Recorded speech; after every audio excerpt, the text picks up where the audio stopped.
मैंने कोई खबर कही और उस पर मैं मार दिया जाऊं और मेरे शव को एक सेप्टिक टैंक में चुनवा दिया जाए।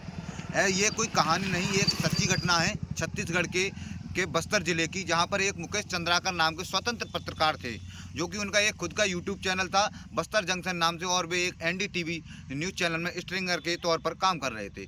उन्होंने एक भ्रष्टाचार का पर्दाफाश किया था, क्योंकि 120 करोड़ की लागत से बनने वाली एक सड़क में भ्रष्टाचार हुआ था, जिसे उन्होंने उजागर किया था। उजागर करने के बाद सरकार ने उस पर जांच बिठाई और उस सड़क को तुड़वाकर दोबारा बनवाने का आदेश दिए।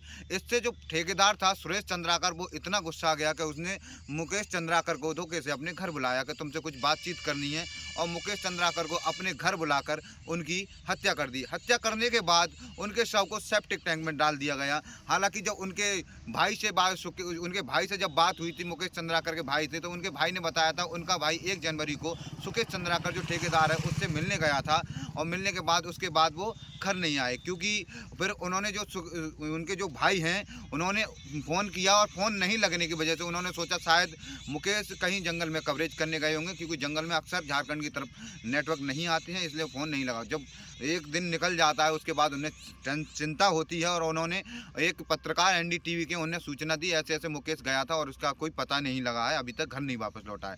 तो उन्होंने उन्हें बताया कि जाकर थाने में तहरीर दो, और उनकी मतलब तहरीर के बाद में अपहरण की या किसी गुमशुदगी की तहरीर दो। तहरीर देने के बाद जो पुलिस उन्हें जांच पड़ताल में जुटेगी। उसके बाद जब जांच होती है तो उनका 2 दिन बाद उनका शव एक सेप्टिक टैंक से निकलता है, जो कि और उनके माथे पर बहुत ही बड़ा निशान पाया जाता है। हालांकि यूट्यूब की कुछ गाइडलाइन है, इसकी वजह से हम वो तस्वीरें नहीं दिखा सकते, मगर क्या भ्रष्टाचार के खिलाफ बोलना इतना कठिन हो गया है?